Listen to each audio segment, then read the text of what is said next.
मी आत्ताच ती बातमी बघितली आणि खरं हे बातमी बघितल्यानंतर संशय निर्माण करणार आहे. सरकारच्या भूमिकेवरतीही आणि ज्या मंत्री महोदयांच्या बाबतीमध्ये एलिगेशन्स ती महिला करत होती त्यांच्याही बाबतीमध्ये हा संशय निर्माण करणार आहे की त्या महिलेला पैसे देण्यात आलेत का, तिला कुठेतरी फसवण्याचा प्रयत्न होतोय का.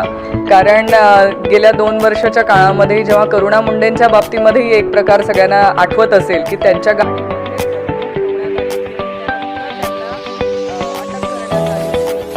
सगळं सरकारच्या माध्यमातून घडलेलं प्रकार होता का, असा काही त्यावेळेस झालेलं होतं का, किंवा तसं फसवण्याचा प्रकार झालाय का, आताही तसंच होऊ शकतंय का, असं सगळी चौकशी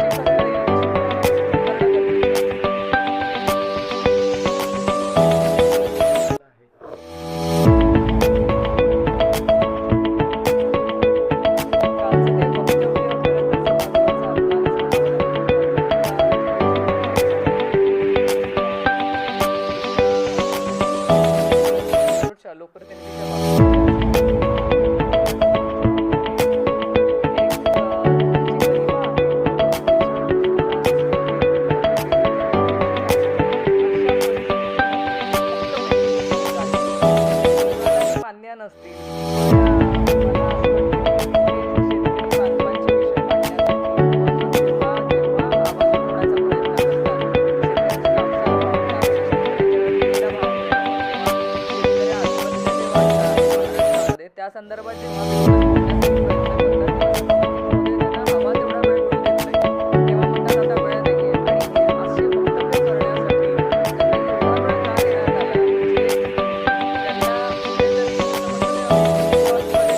जेवढं तुम्ही एकमेकांच्या बाबतीमध्ये तुम्ही काढणार, एकमेकांना गलिच्छ प्रकारे बोलणार, तेव्हा टीआरपी वाढतो आणि टीआरपी वाढला की बिग बॉस खुश होतो. तर हे प्रकरणात कसं आहे का की बिग बॉसला खुश करायसाठी पुढे काढायचे, एकमेकांच्या अंगावरती धावून जाण्याचे प्रकार करायचे म्हणजे बिग बॉस खुश होईल. असा प्रकार कालचा वाटलाय. कारण त्यातनं निष्पन्न काहीच झालं नाही, शेतकऱ्यांना काही मिळालं नाही, कोणाच्या महिला अत्याचाराच्या घटनांबाबतीत काही बोललं गेलं नाही.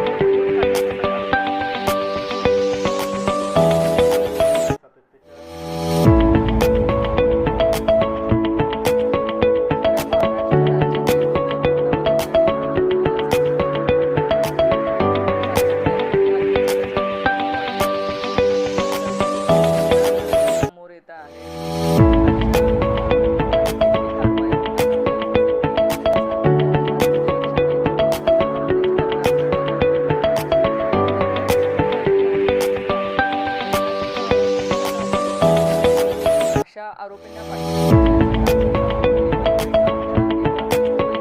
एरंडोल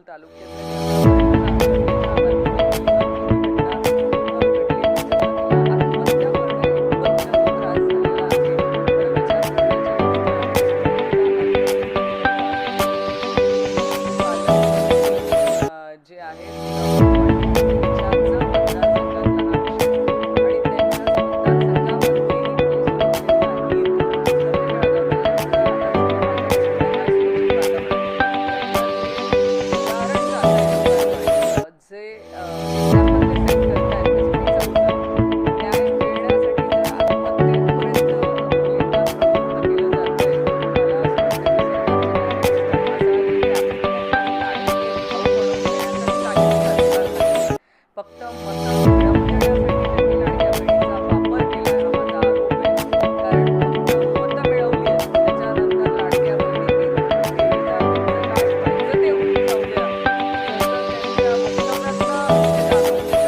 आधी मी सांगितलं की तुमच्या लाडक्या बहिणीचं तुम्हीच बघा, तुम्ही चारू आणि चाकू आणि मिरचीची पावडर तुमच्या खिशात ठेवायची. त्यांनी आधीच वक्तव्य केलेलं पण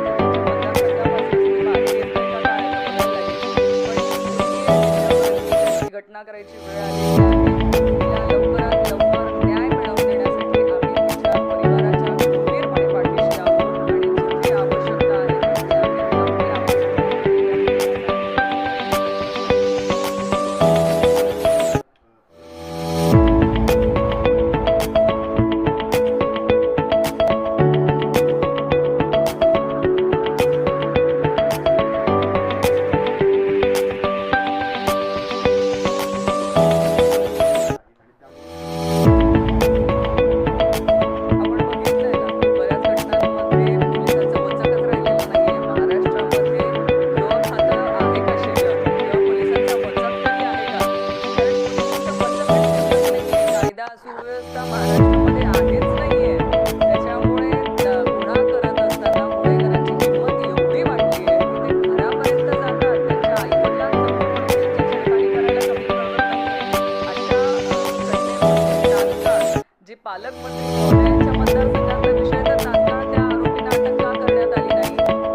नवीन नवीन घडामोडी पाहण्यासाठी आजच आम्ही मुंबईकर 24 तासला लाईक करा, सबस्क्राईब करा आणि अपडेट रहा.